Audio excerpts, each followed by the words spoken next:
ഒത്തിരി ഇഷ്ടമാണല്ലോ വട്ടയപ്പം. അതിപ്പോൾ വേണമെങ്കിലും നമുക്ക് ഉണ്ടാക്കാം. മോർണിംഗ് വേണമെങ്കിൽ ബ്രേക്ക്ഫാസ്റ്റോടെ നമുക്ക് ഉണ്ടാക്കാം, അല്ലെങ്കിൽ എന്നുണ്ടെങ്കിൽ ഈവനിങ്ങിൽ ഉണ്ടാക്കാം, എപ്പോൾ വേണമെങ്കിലും നമുക്ക് ഉണ്ടാക്കാം.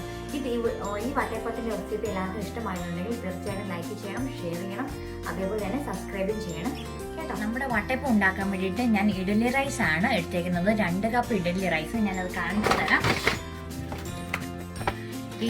ഈ പാക്കറ്റിലെ ഇഡ്ഡലി റൈസ് ആണ് ഞാൻ എടുത്തേക്കുന്നത്. ഇതില്ലാന്നുണ്ടെങ്കിൽ നമുക്ക് പച്ചരി ഉപയോഗിച്ചാണെങ്കിലും നമുക്ക് ഉപയോഗിക്കാവുന്നതാണ്. ഇനി നമുക്കിത് കഴുകിയെടുക്കാം. നമുക്കൊരു 3 പ്രാവശ്യം കഴുകിയെടുക്കാം. ഇഡ്ഡലി അരി ഞാൻ 3 വട്ടം കഴുകി വെച്ചേക്കുന്നതാണ്. അതിൻ്റെ കൂടെ കഴുകിയതിന് ശേഷം ഞാൻ വേറെ 2 കപ്പ് വെള്ളം കൂടെ ഒഴിച്ചു കൊടുത്തിട്ടുണ്ട്. നമുക്കിത് കുതിരാൻ വേണ്ടിയിട്ട് വെക്കാം. അതൊരു 4 മണിക്കൂർ സമയത്തേക്ക് നമുക്ക് വെക്കണം. അത് കൂടുതൽ വെക്കേണ്ട ആവശ്യമില്ല. അതിനുശേഷം നമുക്ക് ബാക്കി നോക്കാം. നമ്മുടെ അരി 4 മണിക്കൂറായിട്ടുണ്ട്. ഇനി നമുക്കിത് മിക്സിയുടെ ജാറിനകത്തിട്ട് അടിച്ചെടുക്കാം. ഞാൻ അരി മിക്സിയുടെ ജാറിനകത്തേക്ക് ഒഴിച്ചു വെച്ചിട്ടുണ്ട്. ഇനി നമുക്കിതിലേക്ക് ഒരു തവി ചോറ് എടുക്കണം. അതിന് ഞാൻ ഈ വലിപ്പമുള്ള തവിയാണ് എടുത്തേക്കുന്നത്, ചെറിയ തവിയാണ് എടുത്തേക്കുന്നത്. അതിൻ്റെ ഒരു തവി ചോറ് നമുക്ക് ഇട്ട് കൊടുക്കാം.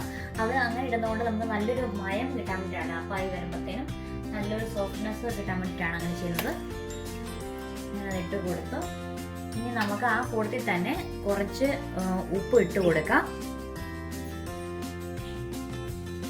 കുറച്ച് ഉപ്പിട്ട് കൊടുക്കാം. അതിനുശേഷം നമുക്ക് അടിച്ചു കഴിയുമ്പോഴത്തേനും നമ്മുടെ പാകത്തിനനുസരിച്ച് ഉപ്പ് നോക്കിയിടാവുന്നതാണ്. അതിൻ്റെ കൂട്ടത്തിൽ തന്നെ നമുക്ക് ഈസ്റ്റും കൂടെ എടുക്കാവുന്നതാണ്. ഈസ്റ്റ് ഞാൻ 1 ടീസ്പൂൺ ഇടുവാണ്. കാരണം ഇവിടെ തണുപ്പ് കൂടുതലായതുകൊണ്ടാണ് ഞാൻ 1 ടീസ്പൂൺ ഫുൾ ഇടുന്നത്.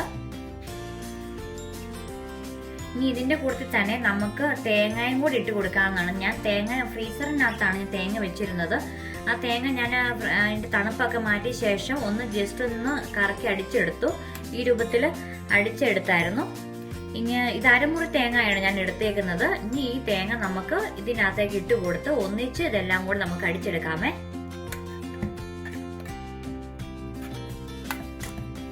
തേങ്ങ ഇല്ലാന്നുണ്ടെങ്കിൽ ഉണ്ടല്ലോ, നമുക്ക് 1 ഗ്ലാസ് പാലാണെങ്കിലും നമുക്ക് ഒഴിച്ചു കൊടുത്താൽ മതി. അപ്പോൾ അതനുസരിച്ച് വേണം വെള്ളം ചേർക്കാൻ. നമ്മൾ പാല് ചേർക്കുന്നെങ്കിൽ അതനുസരിച്ച് വേണം നമ്മൾ വെള്ളം ചേർക്കാൻ, അല്ലെങ്കിൽ ഭയങ്കര വെള്ളമായി പോകും. നമുക്ക് ഒത്തിരി വെള്ളമാകാൻ പാടില്ല. ചെറിയൊരു തരിതരിപ്പ് വരണം. ഈ വട്ടയപ്പം ഉണ്ടാക്കുമ്പോൾ ഒത്തിരി സോഫ്റ്റായിട്ട് നമ്മൾ അരയ്ക്കാൻ പാടില്ല. നമ്മൾ ചെറിയൊരു തരിതരിപ്പോട് കൂടി വേണം അരയ്ക്കാൻ. നമ്മൾ ഇഡ്ഡലി മാവിന് എങ്ങനെയാണ് അരയ്ക്കുന്നത് ആ രീതിയിൽ വേണം നമ്മൾ അരച്ചെടുക്കാൻ വേണ്ടിയിട്ട്. കുറച്ച് വെള്ളം കൂടെ ഒഴിച്ചു കൊടുക്കാവുന്നതാണ്. ഞാൻ കുറച്ച് വെള്ളം കൂടെ ഒഴിച്ചു കൊടുത്തു. ഒത്തിരി വെള്ളം പാടില്ല, ആവശ്യത്തിന് കുറച്ച് വെള്ളം മതി. നോക്കിയിട്ട് വേണം, കാരണം അതൊന്ന് അടിച്ച് വരണം, നന്നായിട്ട് അടിച്ച് വരണമല്ലോ, അതിന് വേണ്ടിയിട്ടാണ്. ഇനി നമുക്കിത് അടിച്ചെടുക്കാം. നന്നായിട്ട് അടിച്ചെടുത്തിട്ടുണ്ട്. ചെറിയൊരു തരിതരിപ്പോട് കൂടിയാണ് അടിച്ചെടുത്തേക്കുന്നത്. ഞാനത് കാണിച്ചു തരാം. ഈ രീതിയിൽ വേണം അരിച്ച് കിട്ടാനായിട്ട് അടിച്ചെടുക്കേണ്ടത്. അല്ലെങ്കിൽ ഒത്തിരി വെള്ളമാകാൻ പാടില്ല, ഒത്തിരി തിക്കാകാനും പാടില്ല. ഈ രീതിയിൽ വേണം നമുക്ക് കിട്ടാൻ വേണ്ടിയിട്ട്. ഇനി നമുക്കത് ഏത് പാത്രത്തിനകത്താണോ നമ്മൾ ഒഴിച്ച് വെക്കുന്നത് ആ പാത്രത്തിലോട്ട് നമുക്ക് ഒഴിച്ച് വെക്കാവുന്നതാണ്. ഞാൻ ഈ സ്റ്റീൽ പാത്രമാണ് എടുക്കുന്നത്. ഈ സ്റ്റീൽ പാത്രത്തിലോട്ടാണ് ഒഴിച്ച് വെക്കുന്നത്. ഇനി നമുക്ക് ഈ കൂട്ടത്തിൽ തന്നെ പഞ്ചസാരയും ഏലക്കയൊക്കെ ചേർക്കണമെന്നുണ്ടെങ്കിൽ ചേർക്കാം.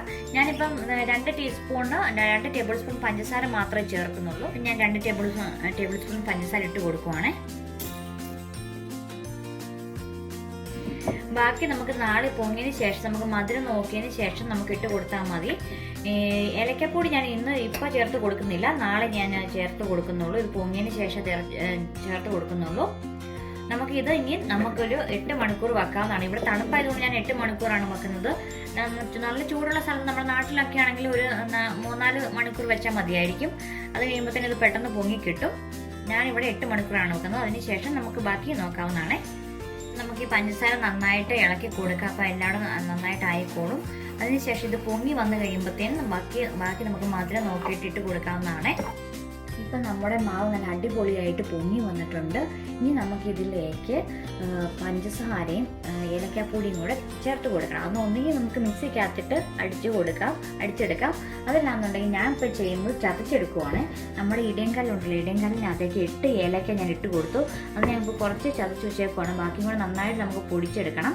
പൊടിച്ചെടുത്ത ശേഷം നമുക്ക് ഈ ഏലക്കയുടെ തൊലി എല്ലാം കൂടെ നമ്മുടെ ചായപ്പൊടി ഇടുന്ന പാത്രത്തിലോട്ട് ഇട്ട് വെക്കാവുന്നതാണ്.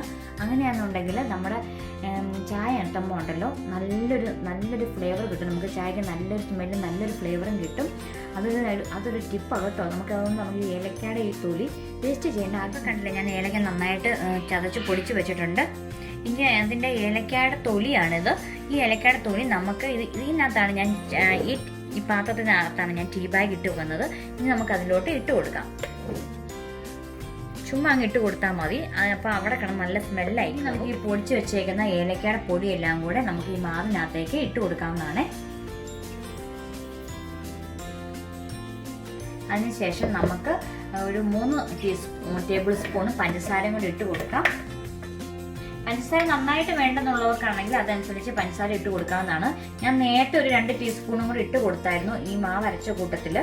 അതുകൊണ്ട് ഇപ്പോഴാണ് ഞാൻ 3 ടേബിൾ സ്പൂൺ ഇട്ട് കൊടുക്കുന്നത്. ഇനി നമുക്കിതെല്ലാം കൂടി നന്നായിട്ട് ഇളക്കി കൊടുക്കാവുന്നതാണ്. കണ്ട പൊങ്ങി വന്നൊക്കെ ഇപ്പം താന്ന് പോകുന്നുണ്ട്. നന്നായിട്ട് ഇളക്കി കൊടുക്കാം. പഞ്ചസാര ഇതിനകത്ത് കിടന്ന് അരത്തോളും. ഇത് വട്ടയപ്പം നമ്മൾ അടുപ്പത്തോട് വെച്ച് കഴിയുമ്പോഴത്തേനും അത് അതിനകത്ത് കിടന്ന് അലിഞ്ഞ് ചേർന്നുള്ളേ.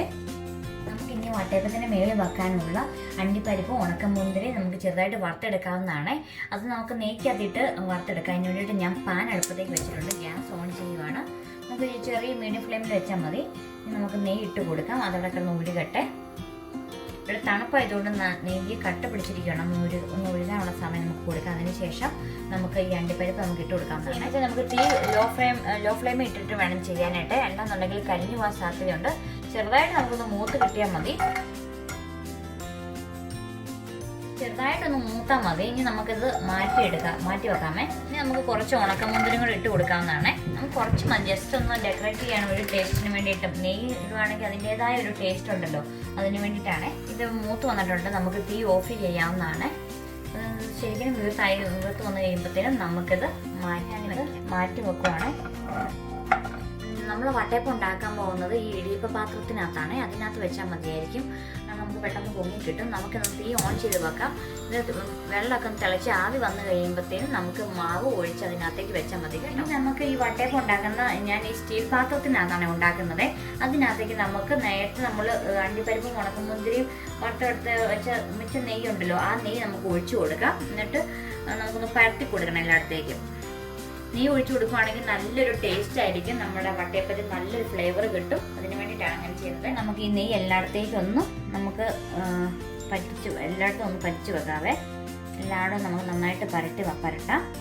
അപ്പത്തേനും നമുക്ക് വട്ടയപ്പം ശരിക്കും വിട്ടിങ്ങ് പോകുന്നോളും. നമുക്ക് ഇനി ഈ സ്റ്റീൽ പാത്രത്തിലോട്ട് ഈ മാവ് ഒഴിച്ച് കൊടുക്കാവുന്നതാണ്.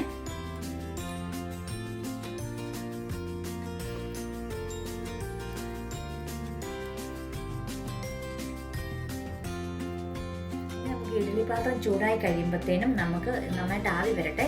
ആവി വരുന്നവിടെ വരെ നമുക്ക് വെയിറ്റ് ചെയ്യാം. ആവി വന്നു കഴിയുമ്പോഴത്തേനും നമുക്കിത് അങ്ങോട്ട് എടുത്ത് വെക്കാമേ. ഇതിപ്പോൾ നന്നായിട്ട് ആവി വരുന്നുണ്ട്. നമുക്കിനി ഈ മാവ് അങ്ങോട്ട് വെക്കാവുന്നതാണ്. വെച്ച് കൊടുക്കാം പയ്യെ. ഇനി നമുക്കിത് അടച്ചു വെക്കാവുന്നതാണ്. ഒരു 10 മിനിറ്റ് കഴിയുമ്പോഴത്തേനും നമുക്ക് തുറന്നു വെക്കാം. അന്നേരം ഒരു പകുതി വേവാകും. അന്നേരത്തേനും നമുക്ക് ഈ അണ്ടിപ്പരിപ്പും ഈ ഉണക്കമുന്തിരിയും കൂടി ഇട്ട് കൊടുക്കാവുന്നതാണ്. ആയിട്ടുണ്ട്. ഇപ്പം ഏകദേശം വെന്ത് വരുന്നുണ്ട്. നമുക്കിനി ഈ വെച്ചേക്കുന്ന അണ്ടിപ്പരിപ്പും ഉണക്കമുന്തിരി എല്ലാം കൂടെ നമുക്ക് വെച്ച് കൊടുക്കാവുന്നതാണ്. നമുക്ക് ഏത് ഷേപ്പ് വേണമെങ്കിലും വെച്ച് കൊടുക്കാം. ഇപ്പം വെച്ച് കൊടുക്കാന്നുണ്ടെങ്കിൽ താഴ്ന്നു പോകില്ല. കാരണം ഓൾറെഡി പകുതി മുക്കാലും അത് വെന്തല്ലോ, അത് കാരണമാണ്. ഇത് വെച്ചതിന് ശേഷം ബാക്കി നമുക്ക് 10 മിനിറ്റ് കൂടെ നമുക്ക് വെച്ചാൽ മതി.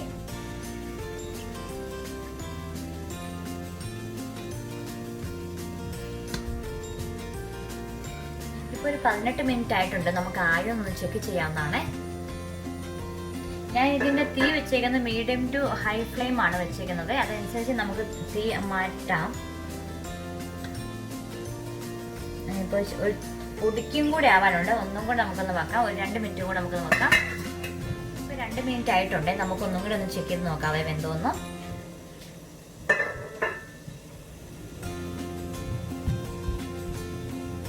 ഇപ്പം ഇത് വെന്തിട്ടുണ്ട്. ഇനി നമുക്ക് തീ ഓഫ് ചെയ്ത് വെക്കാം. എന്നിട്ട് ചൂടാറുന്നോടം വരെ നമുക്ക് വെയിറ്റ് ചെയ്യാവുന്നതാണ്. അതിനുശേഷം നമുക്ക് വേറൊരു പാത്രത്തിലോട്ട് നമ്മുടെ വട്ടയപ്പത്തിൻ്റെ ചൂടാറിയിട്ടുണ്ട്. ഇനി നമുക്കൊരു കത്തിയും കൊണ്ട് ഇതിൻ്റെ സൈഡൊന്ന് നമുക്ക് വിടിപ്പിച്ചെടുക്കാം.